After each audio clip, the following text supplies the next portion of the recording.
Present మనం గాంధీ భవన్లో ఉన్నాం. మా కొడుకుకి బీర్లో విషమిచ్చి చంపారని చెప్పేసి ఈరోజు గాంధీ భవన్లో పొన్నం ప్రభాకర్ గారికి వినతి పత్రం వేయడానికి వచ్చారు. 7 సంవత్సరాలు అవుతుందట, అంటే తాగే బీర్లో విషమిచ్చి చంపేశారంట. సో మాట్లాడదాం అసలు ఆ పేరెంట్స్ బాధ ఏందో అని. బాబు ఏం పేరు అని పేరు? ఆషాఢ దశరథం. దశరథం. ఏ ఊరు నుంచి వచ్చారు? రంగయ్యపల్లి గ్రామం. రంగయ్యపల్లి గ్రామం, మండలం భీమదేవరపల్లి. ఏమైంది అసలు? మీ కొడుకుని ఎవరు చంపారు? ఏం జరిగింది అసలు? మీ కొడుకు పేరు ఏం పేరు? మా కొడుకు పేరు ఆషాఢ రాజేష్. వాడు కానిస్టేబుల్ కోచింగ్ తీసుకుంటున్న హుస్నాబాద్లో తీసుకుంటున్న పిల్లవాడిని మండల హరీష్ పెళ్లి భరత్ ఉన్నదని దోస్తులు ఫోన్ చేసిర్రు. ఫోన్ చేసినట్టే వాడు వాడు వెళ్తలేడు కదా, నువ్వు రాకరా అని మా భార్య చెప్పడం జరిగింది. మళ్ళీ మండల హరీష్తో దోస్తులు పిలిపించి రానుని, అరే నువ్వు విలువరా, నువ్వు వెళ్తే వాడంత రాత్రని మండల హరీష్తో వీళ్ళందరూ పిలిపించి డీజేగా ఎలకతుర్తి మండలం దామెరకు పెళ్లి తీసుకుపోయారు. మళ్ళీ రంగయ్యపల్లిలో భరత్ ఉన్నది మెల్లవని రాత్రి సాయంత్రం 6 నుంచి రాత్రి 9 గంటల దాకా ఫోన్లు చేస్తూ ఉన్నారు దోస్తులు అందరూ చేస్తా ఉంటారు. దోస్తులు వెళ్తే మీ కొడుకు వేయండు వాళ్ళతో పెళ్లి పిల్లలతో పిలిపించారు, హుస్నాబాద్ నుంచి రప్పించినాక డీజే కాడికి కూడా ఫోన్ అన్నాక కూడా మళ్ళీ పెళ్లి పిల్లలతో మళ్ళీ చేసిన పద్ధతి ప్రకారంగా ప్రణాళికలతో హత్య చేసే కుట్రలో భాగంగా ఇప్పుడు ఆ పెళ్లి కాడికి వేయండి, మీ వాడు భరత్ కాడికి వేయండు. భరత్ కాడికి అయినాక ఏం జరిగింది అసలు?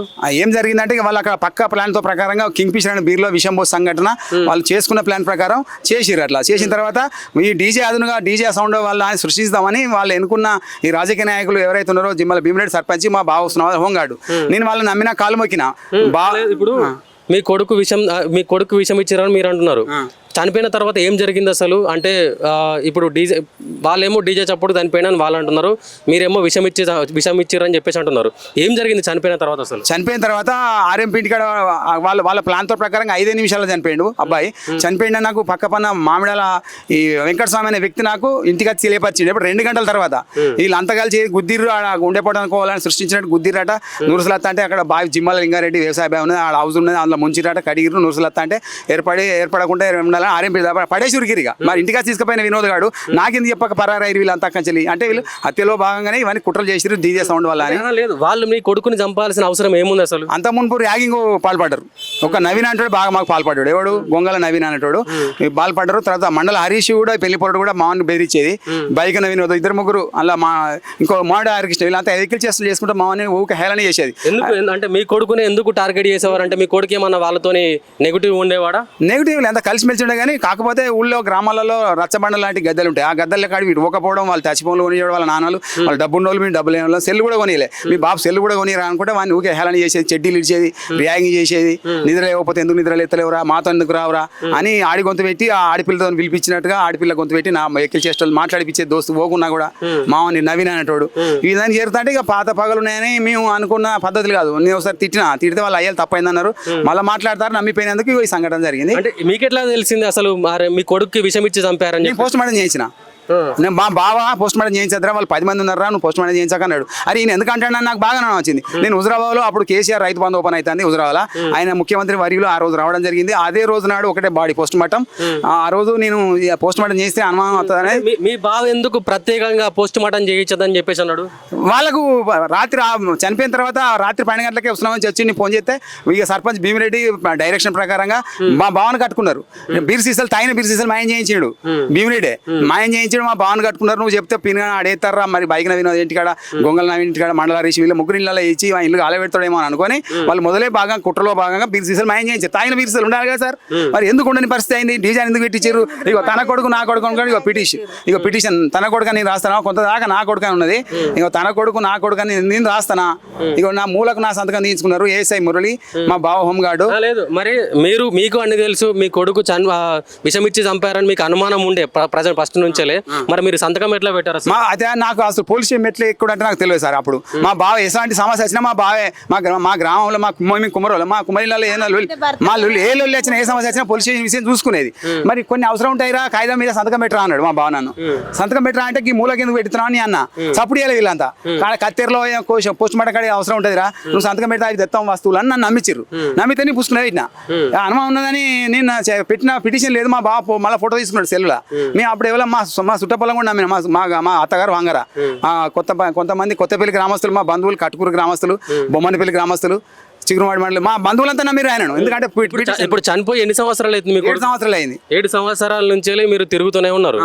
ఏం చెప్తున్నారు అది అంటే ఎవరినైనా సంప్రదించారా ఇప్పటి వరకు? చాలా మంది ప్రతి ఒక్క సిపి వరంగల్కి ఎవరు వస్తారో రోజు తిరిగిన బస్సు టికెట్లు కూడా ఉన్నాయి, తిరిగిన సంప్రదించిన సమయాలు ఉన్నాయి. ఇప్పుడు రంగనాథ్ సార్ని కలవంగా ఇప్పుడు మళ్ళీ ఇప్పుడు రీఓపెన్ చేసిన వాళ్ళని 9 మందికి నార్కో టెస్ట్ చేయాలని, ఆ నార్కో టెస్ట్ చేయంగా భాగంగా ఆ పద్ధతి ప్రకారంగా వీళ్ళు నాట్ విల్లింగ్లని వాళ్ళు లాయర్తో పెట్టుకున్నారు. ఈ మధ్యలోనే 26 మే నాడు హన్మకొండ 4th కోర్టు కూడా వాళ్ళు ఇష్టం లేదు మేము పంప అన్నారు. మరి దీన్ని కస్టడీ తీసుకుని వీళ్ళు ఎవరైతే ఉన్నారో విషంబో చంపిన వాళ్ళు నవీన్ మిగతా 9 వీళ్ళంతా కలిసి కస్టడీ తీసుకుని విచారణ అనేది చేయని పరిస్థితి అవుతుంది. సిపి గారి ఆర్డర్ కొరకు 10 రోజులు తిరుగుతున్నా.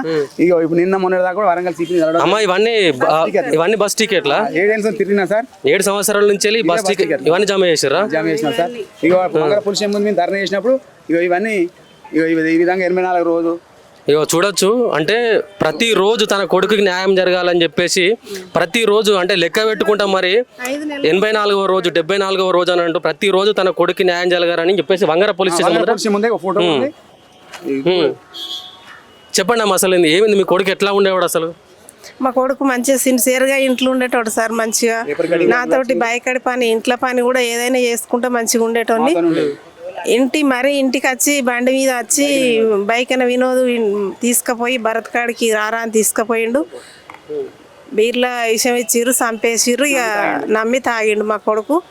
మేము అనుకున్నాం కదా మరి మా కొడుకు ఇంకా వత్తలేడు ఏందని అనుకునేసరికి వేరే టైం వచ్చి మా ఎప్పుడుతోటే మేము అక్కడికి వెళ్ళంగానే పెండ్లి పిల్లగాని అన్న మాకు చూపించకుండానే హాస్పిటల్ తీసుకుపోతా అన్నాడు. మళ్ళీ ఆరంపికి ఇంటికాడ చూద్దామని మేము పోయేసరికి ఆడ లేడు. తీసుకొని పోయేసరికి చనిపోయిన బాడీనే తీసుకుపోయిండు.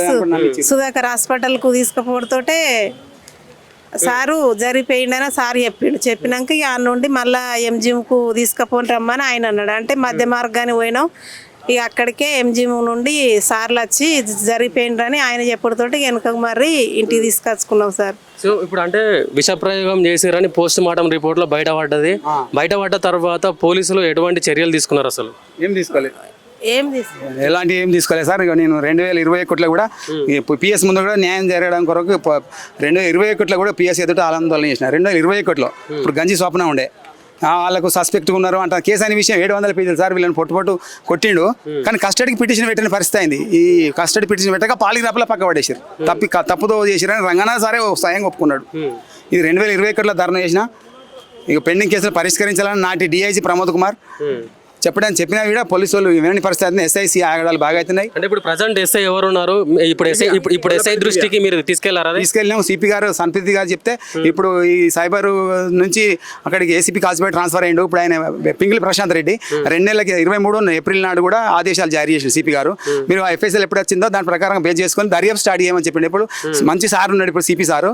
ఆయన చెప్పినా కూడా ఏసీపీ కాల్సిపేట వింటలేడు ఆయన. మరి ఆయనకి ఏందో మరి నాకు మా పేదలకు న్యాయం చేసినాక వచ్చిండా ఏసీపీ పట్టించుకోలేదు. నా పింగిలి ప్రశాంత్ రెడ్డి దర్యాప్తు 2 నెలల ఆర్డర్ అయినా కూడా పట్టించుకోలేదు. మరి ఆ ప్రశాంత్ రెడ్డి సైబర్ నుంచి హైదరాబాద్ నుంచి వచ్చినట. మరి సైబర్ నేరాల నుంచి వచ్చినప్పుడు మరి ఇంత మాకు న్యాయం జరిగిన పరిస్థితి 2 సార్లు ఆయన కలిసినాం.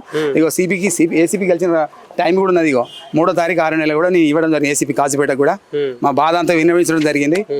ఇదంతా చేసినా కూడా మాకు న్యాయం జరిగిన ఏసీపీ ఇగో నిన్న కూడా 9వ తారీఖు నుంచి తిరుగుతాం సిపి కమిషనర్. ఆయన ఇప్పుడు అదనపు బాధ్యతలు అనుకుంటా వాళ్ళు తిరుగుతారు. ఇక ఆయన రాని పరిస్థితి. 2022లో కూడా న్యాయం చేయాలని 4 రోజులుగా 22లో కూర్చున్నాం, 21లో కూర్చున్నాం. ఇది ఊక కూర్చుండేనా మా ఆరోగ్యం క్షీణిస్తుంది. 10 లక్షలు అప్పాయింది, పొలం అమ్ముకొని తిరుగుతున్నాం. అంటే ఇప్పుడు ఫైనల్ గా ఏం చెప్తారు? మీ కొడుకు ఎటువంటి న్యాయం జరగాలని చెప్పేసి మీరు కోరుకుంటారు? ఎవరికైతే నా లాంటి బాధ సమాజంలో కానీ ప్రపంచంలో కానీ ఈ దోస్తులు లాంటి వాళ్ళు మానవ మృగాలు ఇంకా ఎలాంటి ఎవరికైనా దోస్తులకు ప్రాణ నష్టం జరగకుండా ఈ నిజాలు వెలుగులోకి రావాలి సార్. మీ మీడియా ద్వారా ఈ చీకట్లో ఉన్న మా కేసును మిస్టరీ బయటకు రావాలి. ఎవడెవడు ఏం చేసింది, తెచ్చినోడు ఎవడు విషయం, పోసింది ఎవడు, ఎందుకు తెచ్చిర్రు, కారణాలు, దానికి ఉన్న రాజకీయ కోణాలన్నాయా, చంపడానికి మా బావ ఎంత ఆస్తా ఉన్నది, భీమిరెడ్డి పాత్ర ఎంత ఉన్నది, వీళ్ళందరి పాత్ర ఎందుకున్నది, ఎంత రావాలి నిజాలు బయటికి రావాలనేది నా కోరిక సార్. నా చివరి ప్రయత్నం. వాళ్ళకి న్యాయం జరిగేదాకా మాత్రం నేను ఊకుంటాను కదా సార్. ఒక తల్లిగా తండ్రిగా పోరాటం చేస్తున్నాం. 10 లక్షలు అప్పాయింది, ఎకరం పొలం అమ్ముకొని తిరుగుతున్నాం. ప్రతి ఎమ్మెల్యే సతీష్ కూడా, నాటి ఎమ్మెల్యే సతీష్ సింగపూర్ ఆయన సతీష్ బాబు కూడా సార్ చెప్పడం జరిగింది. నా బాధ విన్నవించుకోవాలి. అప్పుడు ఉన్నప్పుడు నెల కూర్చున్నా. ఇప్పుడు పొన్నం ప్రభాకర్ ఉన్నప్పుడు కూడా 5 నెలలు కూర్చున్నా. నన్ను వచ్చి మందలియలే, నా దగ్గరకు వచ్చి కూడా మందలియలే. పిఎస్ ముందు వచ్చి మరి ఎందుకు పట్టించుకుంటలేడో, మన బీసీ ఆయన మినిస్టర్ మరి ఎందుకు పట్టించుకుంటలేడో నాకు అర్థం అవుతలేదు. మరి రేవంత్ రెడ్డి దగ్గర కూడా పాదయాత్రకు పోయినాం. ఇది పరిస్థితి. అంటే 2018లో మే 9వ తారీఖున తన కొడుకుని తన స్నేహితులు ఒక భరత్కు తీసుకెళ్లి అక్కడ బీర్లో విషం కలిపి చంపేసిన పరిస్థితి కనిపిస్తుంది. సో పోస్ట్ మార్టం రిపోర్ట్లో ఖచ్చితంగా క్లియర్గా అక్కడ అందులో విషం కలిపిరని చెప్పినా కూడా పోయి పోలీసులకు కూడా కంప్లైంట్ ఇచ్చినా కూడా పోలీసులు కూడా ఎటువంటి చర్యలు తీసుకోకపోవడం గమనార్హం. నిజంగా అంటే ఈ దంపతులు దగ్గర ఇప్పుడు ఎన్ని రోజుల నుంచి ధర్నా చేస్తున్నారు? 140 రోజుల నుంచి వంగర పోలీస్ స్టేషన్ ముందట కూర్చొని అంటే ఇద్దరే కూర్చొని ధర్నా చేస్తున్నా కూడా అక్కడ పోలీసులు పట్టించుకొని వైనం కనిపిస్తుంది. నిజంగా అంటే ఖచ్చితంగా ఇటువంటి వాళ్ళకి న్యాయం జరగాలని చెప్పేసి మా కైజర్ టీవీ ద్వారా కోరుకుంటున్నాం. రమేష్ గారు సిఐ గారు సైలెన్స్ ఉంటాడు, మరి ఎందుకు ఉంటాడో నాకు అర్థమైంది. ముల్కవర్ ఎస్ఐ మమ్మల్ని పిచ్చిగా అన్న అంట, మరి నేను పిచ్చన్నా పోలీస్ వ్యవస్థ పిచ్చిగా గమనించుకోవాలి. ముల్కవర్ ఎస్ఐ సాయిబాబా గారు నన్ను మొన్న ఏ అని గుడ్లు తెరుతాను కోట్ల, మరి ఆయనకి ఎందుకు ఆయన ప్రజలకు న్యాయం చేస్తా అనుకున్నాడా? మరి ప్రజల సొమ్ము తినుకుంటా మమ్మల్ని వేరించిన అవసరం ఎందుకు వచ్చింది? ముల్కవర్ ఎస్ఐ సాయిబాబా మరి ఈ దృష్టికి ఎందుకు సిపి దగ్గర చెప్పుకుందాం అంటే సిపి గారు కలుతలేరు. ఇప్పుడు ఏసీపీ ఇప్పుడు సంబంధించిన సైబర్ నుంచి హైదరాబాద్ నుంచి వచ్చిండు ఆయన పింగిలి ప్రశాంత్ రెడ్డి గారు, ఆయనకు అప్పచెప్పిండు సిపి గారు బేసిక్గా చేసుకోండి, ఎఫ్ఎస్ఎల్ బేసిక్ చేసుకొని దర్యాప్తు స్టార్ట్ చేయమని చెప్పిన అయినా కూడా న్యాయం జరిగిన పరిస్థితి.